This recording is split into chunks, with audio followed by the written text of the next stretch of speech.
Jiwoo's hands ached as she dragged the waste container through the narrow corridor. The metal scraped against the floor, making a sound that hurt her ears. She had been doing this for 6 months now, and her body still protested every single day. The container was heavy, filled with chemical waste that the station's alien workers refused to touch. They said it was beneath them. They said humans were made for this kind of work. She didn't argue anymore. Arguments required energy she didn't have. The marketplace of Vareth Prime stretched out before her, a massive space filled with aliens of every shape and size. There were tall ones with too many arms, short ones with scales that shimmered under the artificial lights, and floating ones that communicated through colors. Jiwoo had learned to identify at least 20 different species during her time here. None of them ever looked at her for more than a second. To them, she was furniture, something that existed but didn't matter. Jiwoo set the container down near the waste processing unit and wiped her forehead. Sweat dripped down her face despite the cool air. The station kept the temperature low for the Chithrax, the insectoid species that ran Vareth Prime. They liked it cold. Jiwoo had stopped feeling warm months ago. She pulled out a small data pad from her pocket, the screen cracked but still functional. It was the only thing she had left from her old life. On it were messages she had recorded for her family back on Earth, messages she would never be able to send. Day 183, she whispered in Korean, her voice barely audible. I'm still here, still alive. I saw a ship today that looked like it might be human, but it left before I could get close. I think about home every day. I think about Mom's cooking. I think about Dad's terrible jokes. I miss you all so much. She stopped the recording and closed her eyes. Tears wanted to come, but she had learned to stop them. Crying was a luxury she couldn't afford. It made her vision blurry, and she needed to see clearly to survive. The accident had happened so fast. Her exploration vessel, the Mugunghwa, had been studying mineral deposits in an uncharted system when pirates attacked. The crew scrambled to the escape pods, alarms blaring, lights flashing red. Jiwoo had been in the cargo bay, cataloging supplies. An explosion threw her against the wall, and everything went dark. When she woke up, the ship was gone. The pirates had stripped it and left the hull floating in space. A passing merchant vessel found her 3 days later, barely alive, and brought her to Vareth Prime. They dropped her off and disappeared before she could even thank them. No money, no identification that the aliens recognized, no way to contact Earth or any human colony. The Chithrax station masters offered her a deal, work off her rescue debt, and they would eventually give her passage on an outbound ship. 6 months later, Jiwoo understood the truth. The debt never decreased. Every meal, every night in the maintenance tunnels where she slept, every tool she used added to what she owed. She was trapped in a system designed to keep her trapped. Human, a clicking voice said behind her. Jiwoo turned to see one of the Chithrax overseers, its compound eyes reflecting her image 1,000 times. Waste Unit 7 needs cleaning. Go now. I just finished Unit 3, Jiwoo said in broken Chithrax speak. Can I rest for... Go now. Jiwoo nodded and picked up her tools. There was no point in arguing. The overseers didn't care if she was tired or hungry or sick. They only cared that the work got done. She made her way through the station's lower levels, areas most visitors never saw. Down here, the walls were stained and the lights flickered. Down here, the station's perfect facade cracked and showed what it really was. A place built on cheap labor and ignored suffering. But Jiwoo had learned these tunnels well. She knew every shortcut, every maintenance hatch, every hidden passage. It was the one advantage she had. The aliens saw these spaces as dirty and beneath their notice. She saw them as a map, a network she understood better than anyone. As she worked on the waste unit, her mind wandered. She thought about her old job on the Mugunghwa. She had been an engineering assistant, the lowest rank in the department. Her supervisor rarely listened to her suggestions, always dismissing her ideas as too complicated or unnecessary. But Jiwoo loved the work anyway. She loved solving problems, making systems run better, finding creative solutions. Now she used those same skills just to survive.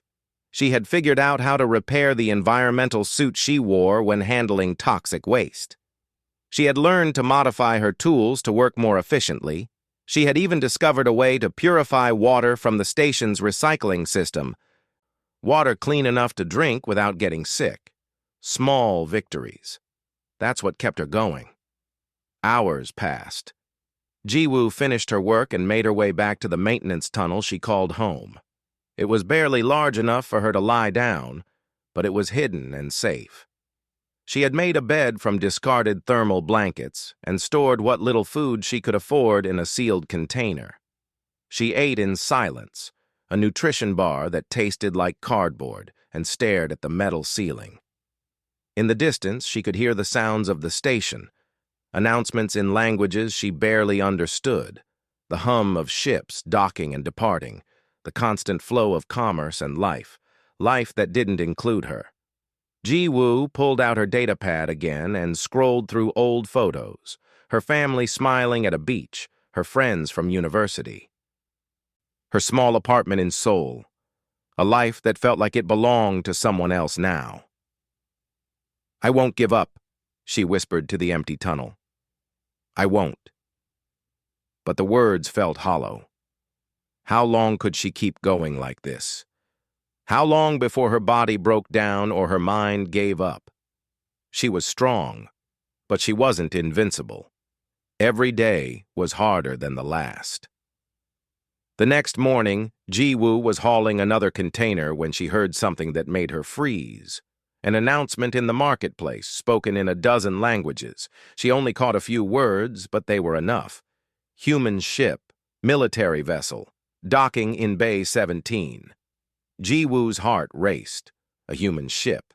The first one in months. She knew they wouldn't take her. Military ships didn't pick up strays, especially not ones with debt, but she had to see it. She had to see something from home, even if it was just for a moment. She abandoned her work and ran toward the restricted docking area. The overseers would punish her later. But she didn't care. She needed this. From the shadows behind a stack of cargo containers, Jiwoo watched as the ship landed. It was beautiful, marked with Earth symbols, sleek and powerful. The airlock opened, and people stepped out. Human people, speaking Korean. Jiwoo pressed her hand against her mouth to stop herself from crying out. They were so close, but they might as well have been on another planet. She couldn't approach them. She had nothing to offer, no reason for them to help her. But she watched. She memorized their faces.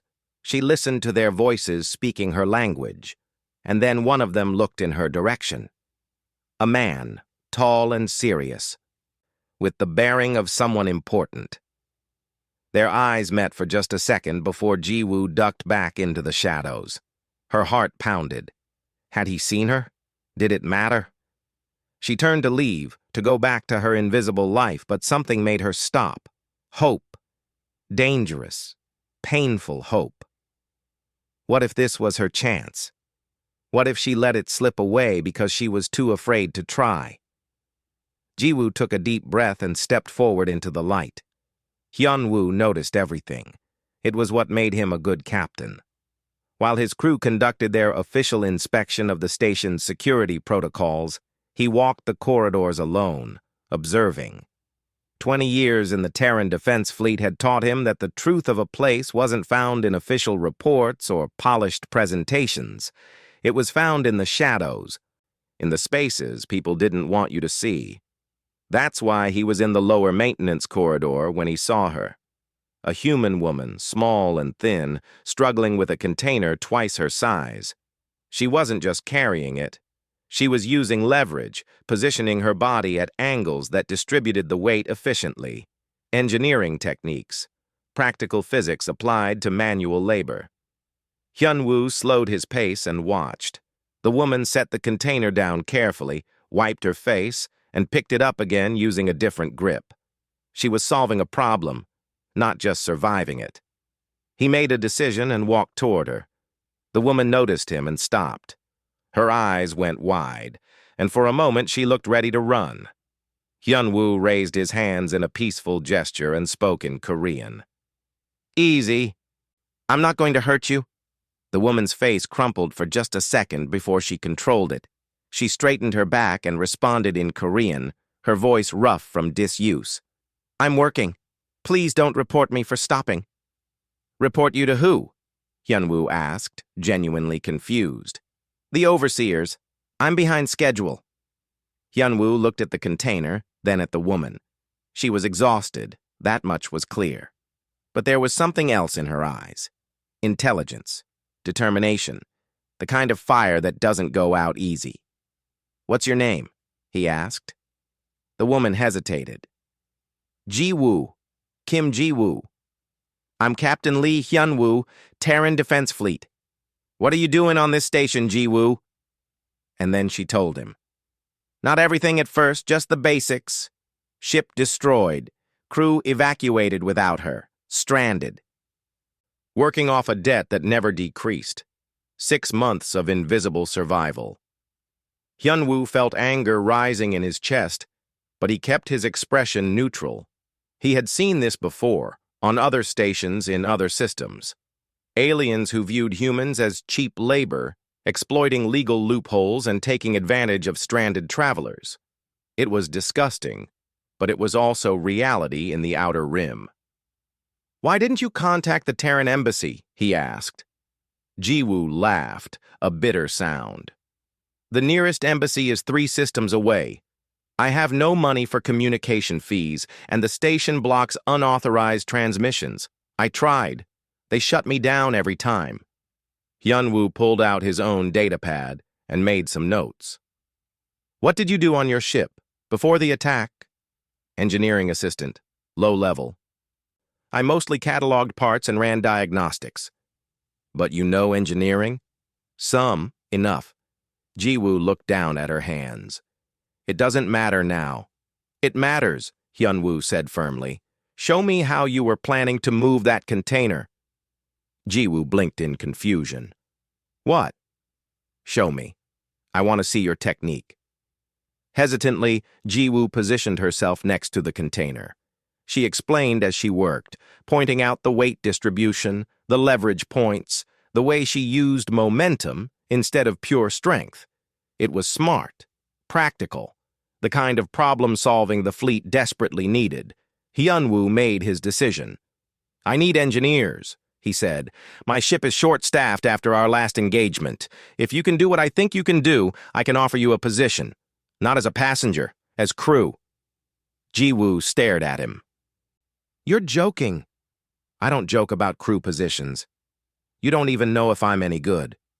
I know you've survived 6 months alone on a hostile station doing work that breaks most people in weeks.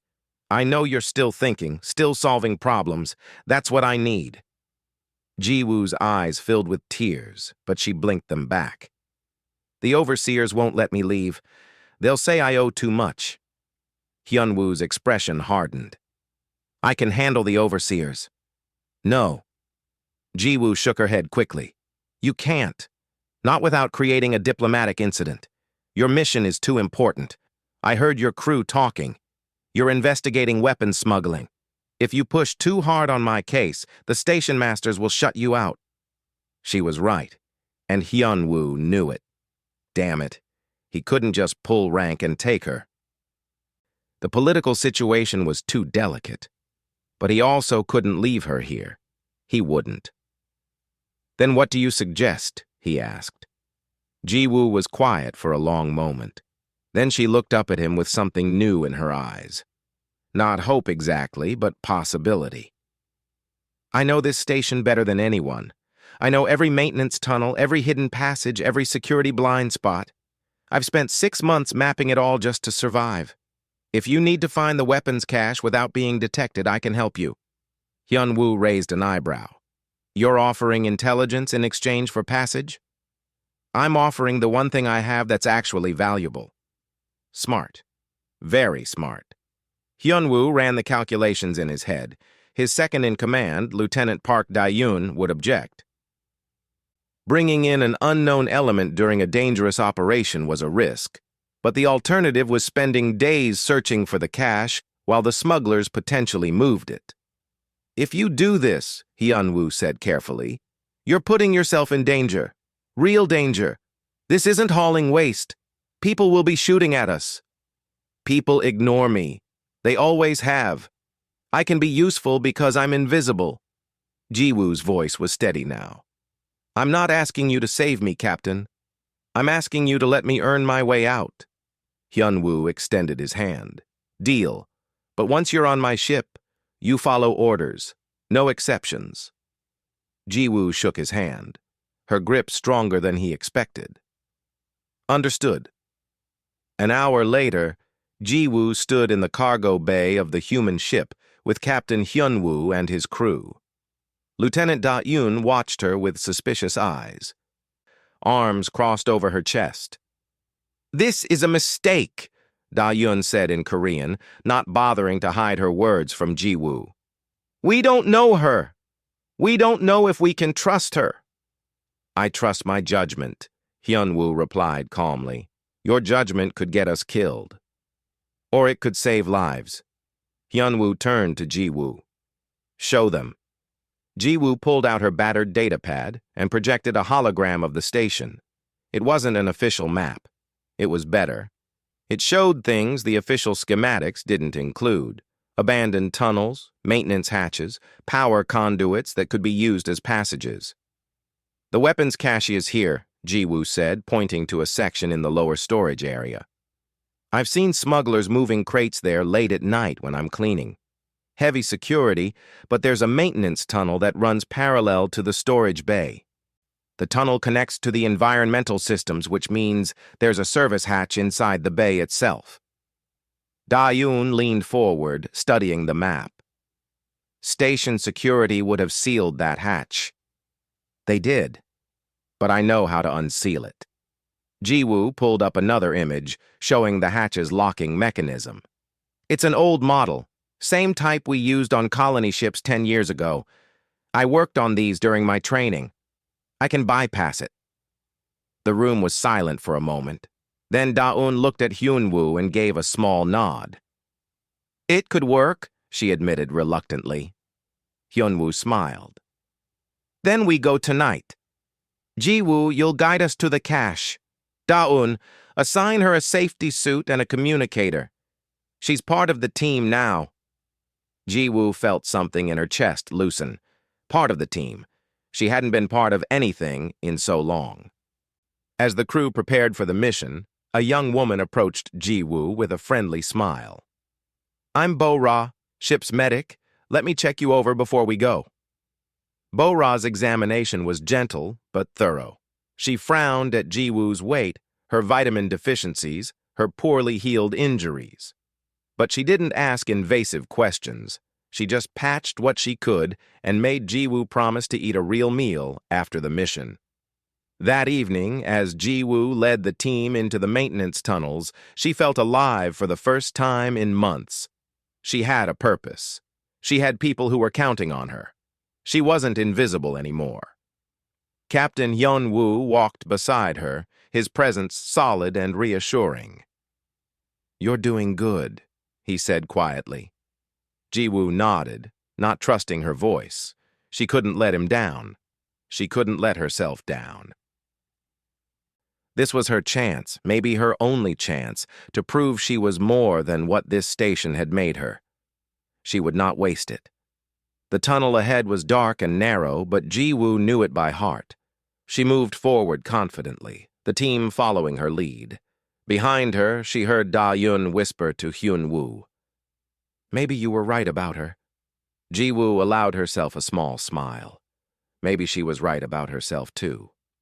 The maintenance tunnel was exactly as Jiwoo remembered it, narrow, dark, and smelling of recycled air and old metal. She moved through it with practiced ease while the military team behind her struggled with the tight space. Their armor scraped against the walls, and more than once someone had to turn sideways to fit through a passage. "How did you even find these tunnels?" Da-eun whispered, her voice crackling through the communicator. "I had a lot of time." Ji-woo replied simply. They moved in silence after that, following Ji-woo's lead through a maze of passages that twisted and turned through the station's infrastructure. She knew every angle, every junction, every place where the floor dipped or the ceiling lowered unexpectedly. After 20 minutes, Ji-woo raised her hand, and the team stopped. She pointed at a junction ahead where two tunnels met. "Security camera there. It sweeps every 30 seconds. We need to time it right." Hyun-woo moved forward to look. "I don't see any camera." "It's hidden in the ventilation grate. The Chithraks don't think anyone uses these tunnels, but they still monitor the main junctions." Ji-woo checked her old watch, counting seconds. "Now. Go." The team moved quickly across the junction, and no alarms sounded. Dayun gave Ji-woo an approving nod. They continued deeper into the station until Ji-woo stopped at what looked like a dead end. The tunnel simply terminated in a solid wall. "There's nothing here," one of the soldiers said. Ji-woo ran her hands along the wall until she found what she was looking for, a slight indentation, barely visible. She pressed it, and a hidden panel slid open, revealing a service hatch. "This leads directly into the storage bay," Ji-woo explained. "The lock is electronic, but it's old. Give me 5 minutes." She pulled out a small toolkit she had assembled from scavenged parts and got to work. Her hands moved with practiced confidence, removing the lock's cover and accessing the wiring beneath. The team watched in silence as she bypassed the security protocols, connecting wires in a sequence that would have taken most people hours to figure out. 3 minutes later, the hatch clicked open. "Clear," Ji-woo whispered, pulling the hatch back slowly. Hyun-woo moved forward and looked through. The storage bay was massive, filled with containers stacked 3 high. And there in the center were the weapons crates they had been searching for. But there were also guards, both Chithraks and members of another species Ji-woo didn't recognize. Tall, heavily built, with gray skin and too many teeth. "Vran," Da-un muttered. "Great. This just got worse." Hyun-woo signaled for the team to hold position while he assessed the situation. Ji-woo could see his mind working, calculating angles and approaches. Finally, he made his decision. "We go in quiet. Secure the evidence first, then call for backup.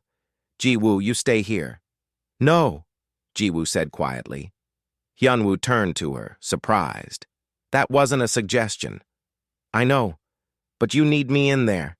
Look at the containers. Do you see how they're stacked? That's not random. There's a pattern." Ji-woo pointed to specific crates. "Those are decoys. The real weapons are in the containers marked with yellow tags. I've seen the smugglers work. They always mark the real cargo with yellow." Da-un studied the containers and swore softly. "She's right. We would have wasted time checking the wrong crates." Hyun-woo looked at Ji-woo for a long moment, then nodded. "Okay. But you stay behind me at all times, clear?" "Clear." The team moved into the storage bay like shadows, weapons ready. Ji-woo followed Hyun-woo, her heart pounding so hard she thought everyone could hear it. This was different from hauling waste or hiding in tunnels. This was real danger. They reached the first yellow-tagged container, and Da-un began scanning it with her equipment. The readings confirmed what Ji-woo had said: military-grade weapons, illegal in this sector. But then something went wrong. One of the Vran guards turned, saw them, and shouted. The storage bay exploded into chaos. Energy weapons fired, lighting up the darkness. The team took cover behind containers while return fire tore through the air above their heads. "We're pinned down!" Da-yun shouted. "Exit route?" Hyun-woo checked their position and his face went grim. "Blocked! They've sealed the main door!" Ji-woo looked around frantically, her engineer's mind automatically analyzing the space. The storage bay was a trap now, with only one exit and enemies between them and freedom. But there had to be another way. There was always another way. Then she saw it. the environmental controls on the far wall, and above them, the ventilation system. "Captain!" Jiwoo grabbed Hyunwoo's arm. "The ventilation system. It's large enough for people to climb through. It connects to the main air recycling plant, which has multiple exits." "Can you access the controls from here?" "No, but I can overload the coolant system. It'll create a fog thick enough to cover us while we reach the vent." Hyunwoo looked at the distance between their position and the ventilation shaft. It was at least 20 meters across open space. "That's a lot of ground to cover." "I can do more," Jiwoo said, her mind racing. "See that support beam? If I reroute power from the lighting grid to the magnetic locks on that beam, I can drop it. It'll block their line of sight and give us a path." Da-Yun stared at her. "That's insane. You could bring down the whole section." "No, the beam is designed to detach in emergencies. I'm just triggering the emergency release remotely." Jiwoo pulled out her datapad. "I need someone to cover me for 30 seconds. Hyunwoo didn't hesitate. "Do it." While the team laid down covering fire, Jiwoo's fingers flew across her datapad. She was hacking into the station's systems using back doors she had discovered during her months of maintenance work. The Chithraks had terrible security protocols because they never imagined someone would care enough to learn them. First, she triggered the coolant overload. Thick white fog began pouring from the environmental vents, filling the storage bay. Then she found the power grid and began rerouting energy. It was delicate work, like threading a needle while running.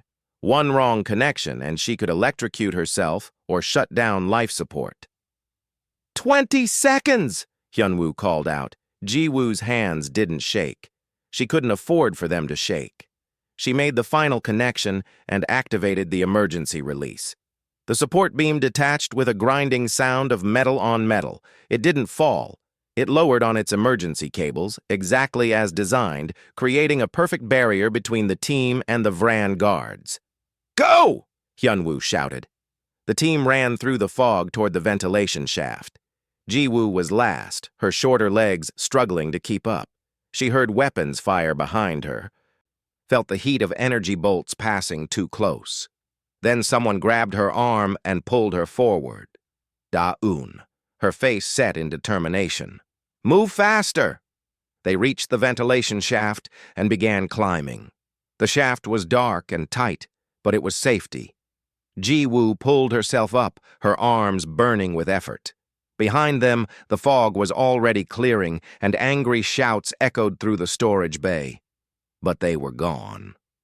The team emerged in the air recycling plant, coughing and gasping. One of the soldiers was injured, a burn on his leg, but he could walk. They made their way back to the ship through maintenance corridors, avoiding security. When they finally reached the safety of the ship, Da-Eun collapsed against the wall and looked at Jiwoo with new respect. "That was some of the smartest tactical thinking I've ever seen," she said between gasps. "Where did you learn to do that?" "I didn't," Jiwoo admitted, her voice shaking now that the adrenaline was fading.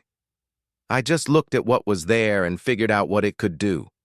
Hyunwoo put a hand on her shoulder. "You saved us. All of us. That's not luck. That's skill." Bo-Ra appeared and began checking everyone for injuries. When she reached Jiwoo, she smiled. "You did good. Really good. Now let me make sure you're okay." Jiwoo nodded, suddenly exhausted. Her body was trembling, her mind replaying everything that had happened. They had almost died. She had almost died. But they hadn't. They had survived because she had been there. Later, after everyone had been checked and the evidence secured, Hyunwoo called Jiwoo to the bridge. "The Terran Defense Fleet doesn't leave its people behind," he said formally. "You've proven yourself today. As of now, you're officially crew of the ship Taijin. Not a passenger, not a temporary asset. Crew. Do you accept?" Jiwoo felt tears on her face, but this time she didn't try to stop them. "Yes, I accept." Da-Eun stepped forward and offered her hand. "Welcome aboard, and I'm sorry I doubted you." Jiwoo shook her hand, unable to speak. That night, As the ship prepared to leave Vareth Prime, Jiwoo stood in her assigned quarters, a real room with a real bed. It was small, but it was hers. On the wall was a schedule of duties, her name listed alongside the other engineers. She wasn't invisible anymore. She wasn't forgotten. She was crew. Jiwoo lay down on the bed and closed her eyes, finally allowing herself to believe that maybe, just maybe, everything was going to be okay. Jiwoo woke up to the sound of voices speaking Korean. For a moment, still caught between sleep and waking, she thought she was back home. Then reality settled in. She was on the ship Taejin in her own small quarters, and those voices were real. She was safe. The thought was still strange after 6 months of constant danger. She sat up slowly, her body aching in new ways. The mission yesterday had pushed her harder than any waste container ever had, but it was a good ache. The ache of being useful. Someone knocked on her door. "Jiwoo, breakfast in 10 minutes if you're hungry." It was Bo-Ra, the medic. Jiwoo called out that she would be there and quickly got dressed. The ship had provided her with a clean uniform, and it fit reasonably well.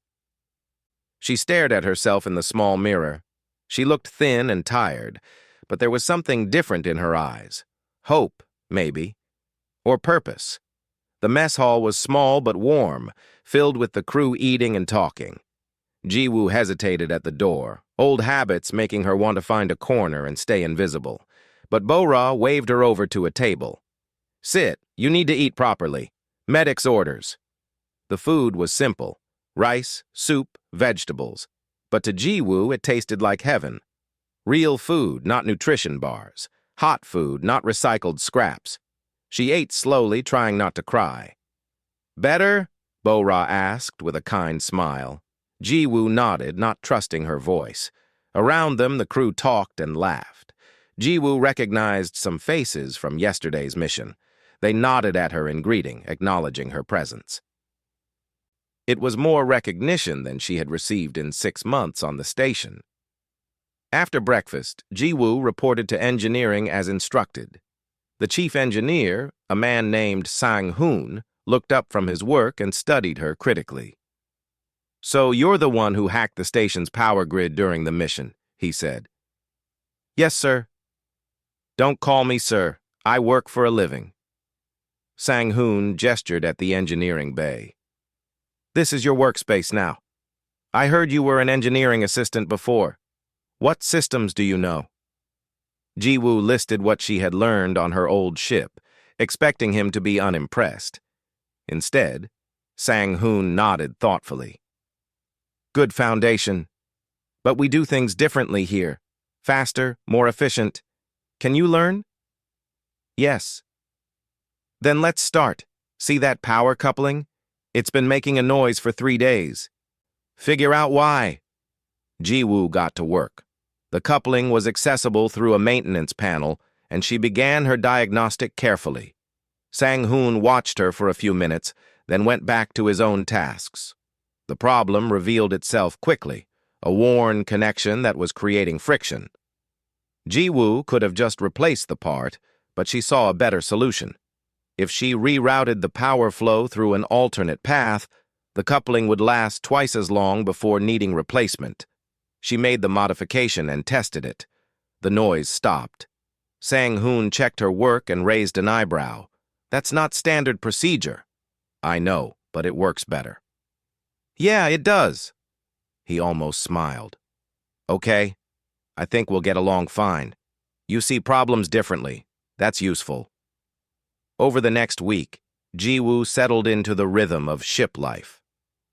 She worked alongside Sang-hoon and the other engineers, learning the Taejin systems. The ship was older but well-maintained, and every day Jiwoo discovered new challenges to solve. But it wasn't easy. Her body was still recovering from months of malnutrition and overwork. Her hands shook sometimes, especially when she was tired. And the nightmares came every night.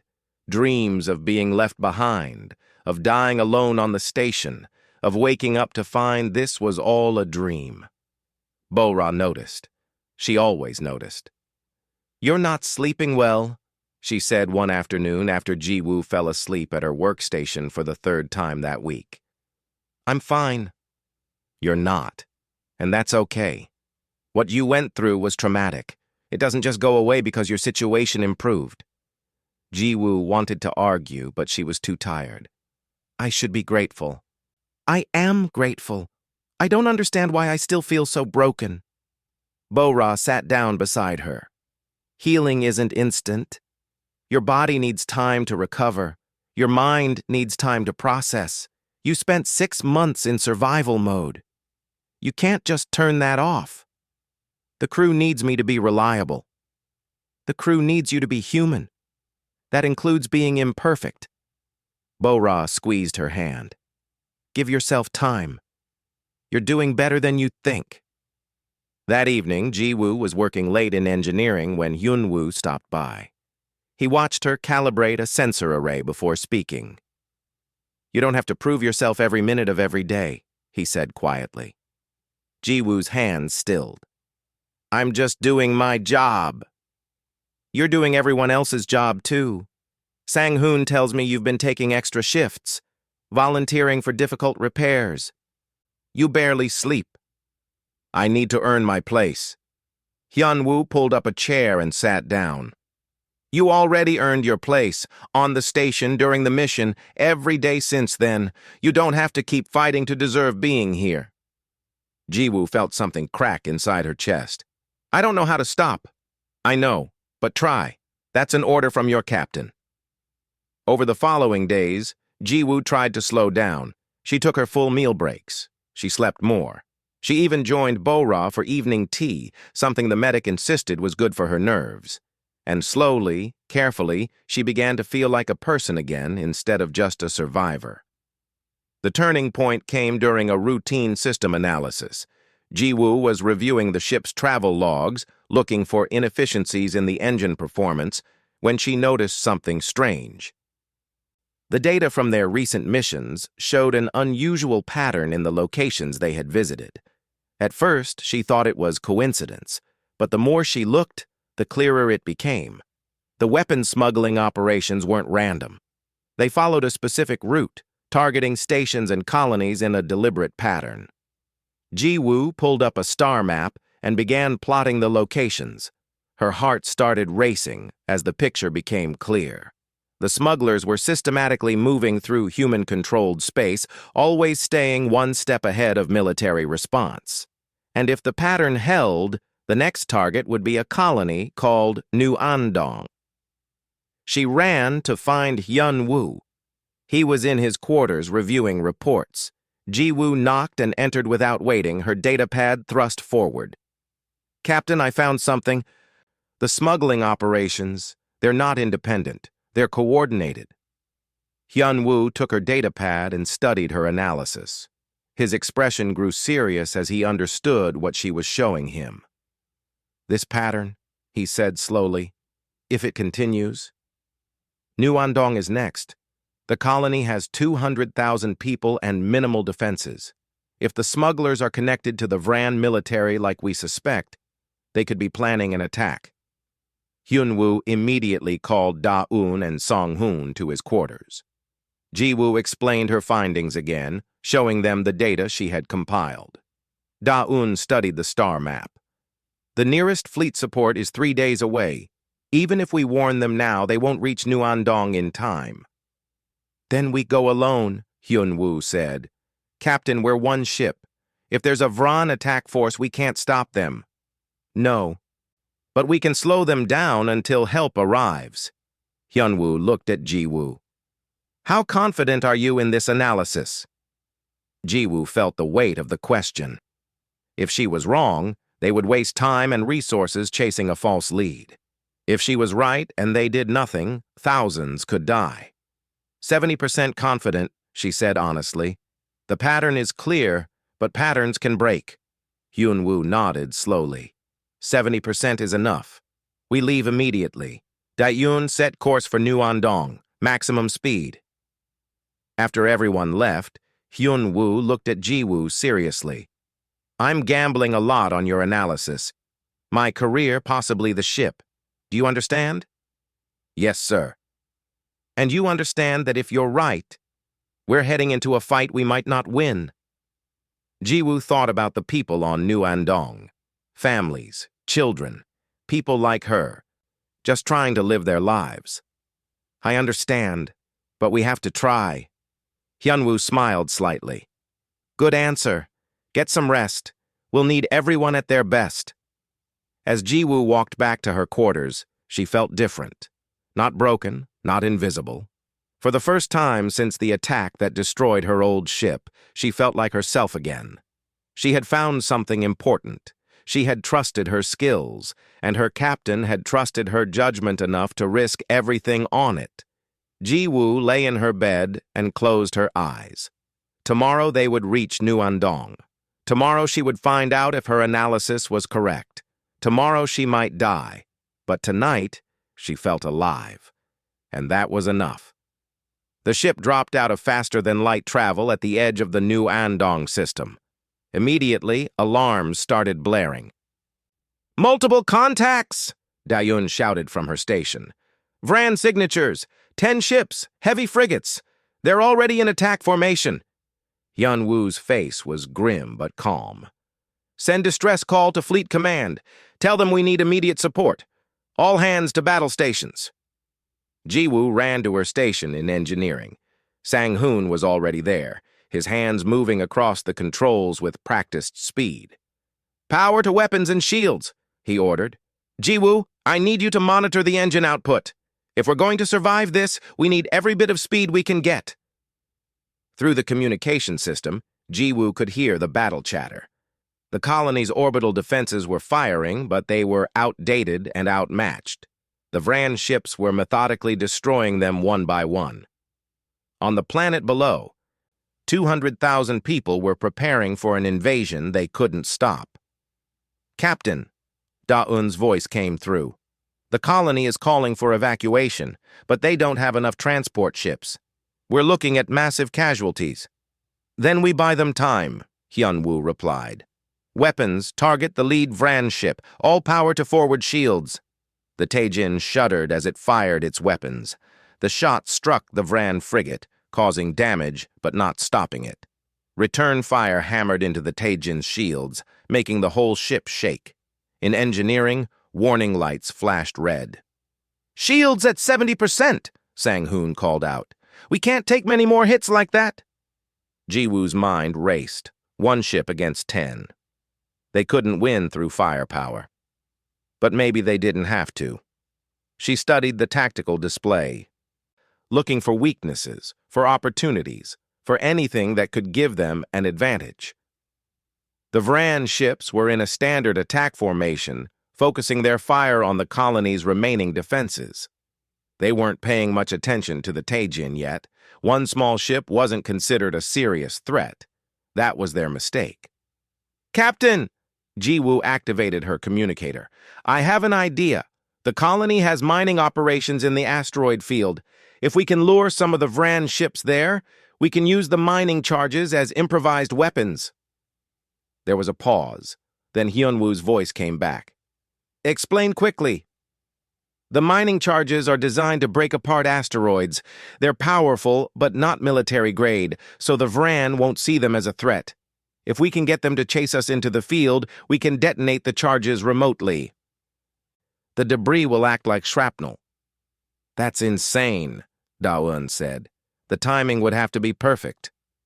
I can do it, Jiwoo said, surprised by her own confidence.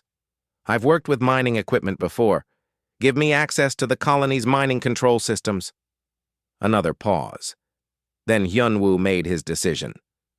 Do it. Da-eun, plot a course into the asteroid field. Make it look like we're running scared. Sang-hoon, give Jiwoo whatever access she needs. The Taejin turned and accelerated toward the asteroid field, with 3 Vran frigates breaking formation to pursue. Jiwoo's hands flew across her controls as she hacked into the mining colony's systems. It was similar to what she had done on the station, finding back doors, bypassing security, working faster than she had ever worked before. Charges located, she reported. 17 active mining sites, preparing remote detonation sequence. The Taijin entered the asteroid field, weaving between massive rocks. The Vran ships followed, firing continuously. Shields were down to 40%, then 30%. Jiwoo, any time now, Hyunwoo called out. Almost there. Mark, detonating in 3, 2, 1. The mining charges exploded in a carefully calculated sequence. Asteroids shattered into thousands of pieces, creating a deadly cloud of debris. The Vran ships, caught in the middle of the field, took massive damage. One exploded immediately. The other two limped away, their hulls torn apart.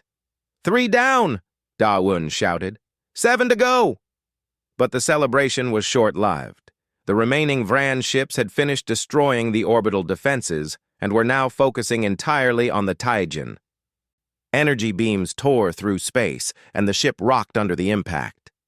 Shields failing, Sang-hoon reported. Hull breaches on decks 2 and 3. Jiwoo heard the emergency alerts. Sections of the ship were losing atmosphere, and then a worse alarm sounded, boarding parties. The Vran had sent assault teams. All crew, repel boarders, Hyunwoo ordered. Engineering, seal your section. Sang-hoon activated the emergency bulkheads, but they were too slow. Jiwoo saw the doors at the far end of the engineering bay explode inward.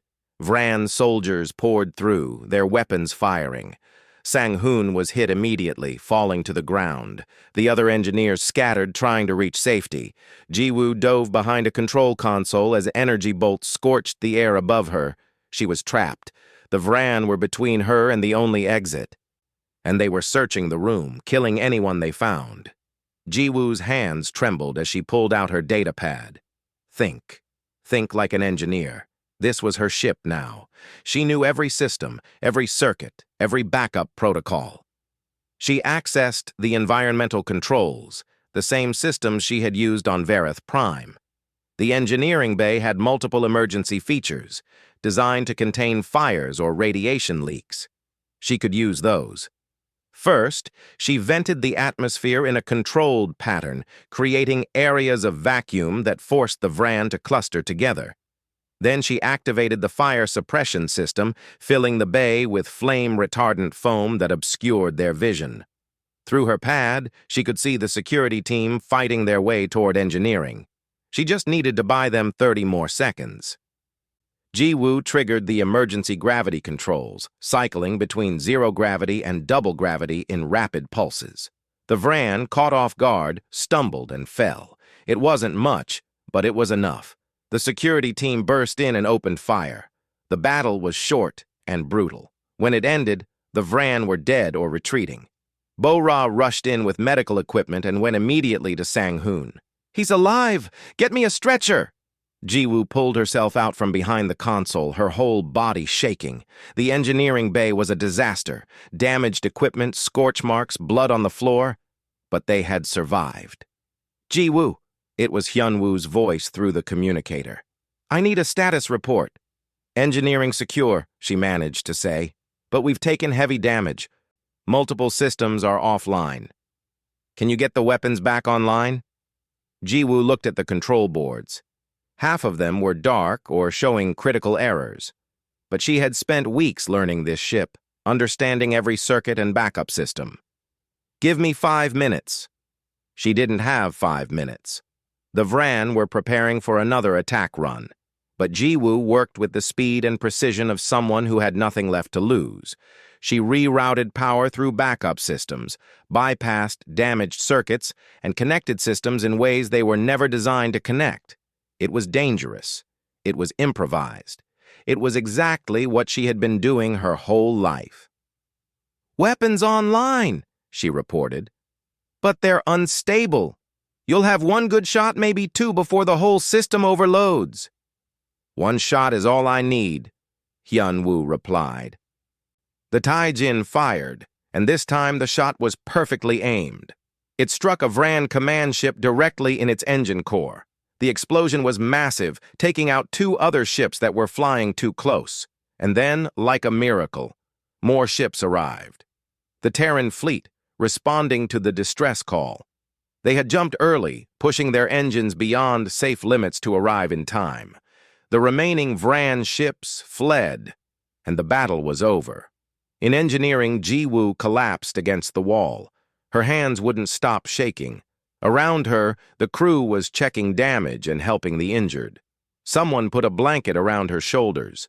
Later, after the wounded were treated and the immediate repairs completed, Hyun-woo found Ji-woo in her quarters. She was staring at her data pad, unable to sleep despite her exhaustion. "You saved the colony," he said quietly. 200,000 people are alive because of your analysis and your actions during the battle. "We all did it," Ji-woo replied. "The whole crew." "Yes, but you were the one who saw the pattern. You were the one who came up with the mining charge plan. You were the one who kept engineering operational when we were boarded." Hyun-woo sat down. "Command is recommending you for commendation. They want to know your full story." Ji-woo felt tears on her face. "I was forgotten. On that station, I was less than nothing. Nobody saw me. Nobody cared. I saw you," Hyun-woo said gently, "and now everyone sees you. Why did you take the chance on me? Why did you believe in me when I didn't believe in myself?" Hyun-woo smiled. "Because I recognized something. The way you moved. The way you thought. The way you never gave up even when you had every reason to. You didn't need saving, Ji-woo. You just needed opportunity." Over the next days, as the Taejin underwent repairs at New Andong, Ji-woo walked through the colony. People recognized her from the news reports. They thanked her. Children asked for her autograph. It was overwhelming and strange and wonderful. But the best moment came when Bo-ra helped her set up a communication link to Earth. For the first time in months, Ji-woo was able to contact her family. Her mother's face appeared on the screen, and both of them started crying immediately. Ji-woo told her everything, about being stranded, about finding the Taejin, about the battle. Her father and siblings crowded around the screen, all talking at once. "I'm coming home," Ji-woo said. "Not permanently, but for a visit. I have a ship now. I have a crew. I have a life." "We're so proud of you," her mother said through tears. After the call ended, Ji-woo sat in the quiet of her quarters. She pulled out her old data pad and looked at all the messages she had recorded during her time on the station. Messages full of despair and loneliness and fear. She deleted them, not because she wanted to forget, but because she didn't need them anymore. That part of her life was over. Ji-woo stood up and looked at herself in the mirror. She still looked tired. She still carried scars, both visible and hidden. But there was something different in her eyes. Strength, purpose, hope. A message came through on her communicator. It was Sang-hoon, recovered from his injuries and already back at work. "Ji-woo, I need you in engineering. We have a problem with the power coupling." She smiled. "On my way." As Ji-woo walked through the corridors of the Taejin, crew members nodded at her in respect. Some smiled, some called out greetings in Korean. She belonged here. She had earned her place not through desperation, but through skill and courage and determination. She had been forgotten on an alien world, treated as worthless and invisible. But one human had recognized her value. And through that recognition, she had found herself again. Ji-woo entered the engineering bay and got to work. Her hands steady and sure. She was crew. She was valued. She was home.